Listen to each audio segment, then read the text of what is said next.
African Ethics, Advancing the Subjective with Kwasi Wiredu. African ethics are kind of an interesting area because when we consider what we have been studying, we find that there's this strong influence of objectivity. There are absolutes that have to be found. But yet in African ethics, we start to make a shift or a movement towards the more subjective viewpoint. And so in many ways, it's kind of a transitional period. When some people look to African ethics, one of the things that they recognize is that, like in many traditions, there is a basic religious belief, and that many people believe that moral action is just simply to avoid offending God. But Kwasi Wiredu makes the argument that this is not actually the case, and he makes a strong case for a much more subjective viewpoint within ethics. He argues that morality is humanistic, that culture and community, that's the source of morality, a shared human experience, individuals coming together towards the common good, looking out for each other's interests, learning from each other, helping each other. That becomes the basic key. And so when you have a group of people who are raised within a particular culture, sharing basic beliefs, language, background, there's a sense in which they will come together towards the common good. And that is the basic source of morality. It's through community. And so rather than strict rules and regulations and these objective absolutes that we've looked at in the sense of commandments, African ethics falls more under the category of what we might call social mores than anything else. A couple of very important terms that he introduces are vital force and iwa. The concept of vital force is having a true sense of identity, which means living fully and becoming strong and healthy. It allows you to recognize your place within that society and within that community. Knowing who you are is not just about a personal connection with yourself, but it's about a personal connection to your community and to those around you. And so you see this phrase, to be is to belong. If you are to be, to exist, then you're not an isolated individual, an island to yourself. You are part of a larger community. And as a result of that, you have an obligation to that community. You learn who you are by learning about your parents, by learning about your grandparents, by learning about the history of your tribe or your culture. All of that makes a link or a connection to who you are. The other term is iwa, and that's the cultivation of a good character. Much like Confucianism that we'll go into in the next chapter, and Aristotle's ethics in the chapter after that, African ethics tends to recognize the value of virtue and good character. You want to be somebody of good character, somebody who possesses and displays the basic virtues, kindness, generosity, compassion, and so on. But Wiredu argues that the key virtue within African ethics is patience.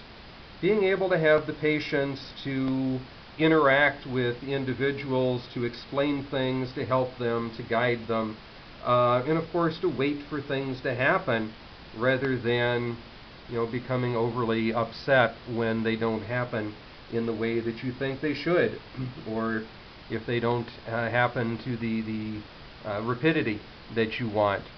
You have to have that sense of patience. That becomes the heart, that becomes the key. One of the things we find unique within African culture, although I should say this is only unique from the Western perspective, because in the Eastern world, of course, there's a lot of respect shown for the ancestral ways and ancestral traditions. But in the Western world, we have a tendency to sort of write off our elders and to say, well, these people, they're old, they're senile, they don't have the knowledge to be able to really know what they're talking about. Who wants to listen to them? Let's stick them in a home somewhere. But in the Eastern world, and certainly within Africa, it's recognized that the elders are people who have had that lifestyle. They have gone through the things that you're now about to experience. They have the wisdom, they have the knowledge, they have what they need to be able to guide you, to help you.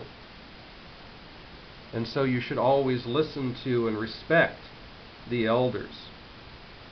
It's been said that within African culture anyway, that it takes a village to raise a child. And so there's an important proverb in African ethics which says, "It is the moral fault of the elder who refuses to admonish a morally straying child, and it is the moral fault of the child who refuses to heed the moral admonishment of the elder." In other words, the elders are expected to be the moral guides. They are to look out for the well-being of the community, to guide them, to help them. But the younger generations also have a duty to listen to their advice, to heed what they have to say, whether that be in counsel or whether that be on a personal level. Listen to what is being said and learn from it. The older generations have this knowledge. You know, in the Western world, this idea has really gone by the wayside. Parents want to take responsibility or claim responsibility for their children, but yet, a lot of times they don't. But when somebody steps in to try to do it on their behalf, there's complaints, right? Child is acting up in a supermarket and somebody who's not related to the child starts to correct them, tells them not to do that. The parent becomes defensive and says, "No, it's my child. You don't tell my child what to do." But from the standpoint of African ethics, that's exactly what the elder does. The elder looks out for that child and teaches that child. It fills in the gaps when the parent is at fault.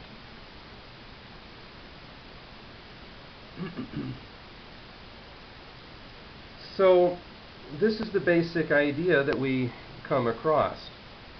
As I said before, the heart of every ethical system is that idea of the golden rule: do not do to others what you do not want others to do to you. And African ethics certainly recognizes that. But it also, again, seems that ethics is more a case of social mores than it is of absolutes and rules. Society itself, in that subjective sense, has defined what is and what is not acceptable behavior. And it's up to the individual to correct their behavior and to learn from their elders. A person who follows these social mores is praised as a moral person, and one who goes against them is considered immoral. But these social mores are going to differ from one culture to another, and they can change as circumstances change. So African ethics is really a very nice place for us to be right now, because it's a nice transition from what we've studied in the past to what we're moving into now. African ethics recognizes the virtue of Aristotle and Confucius.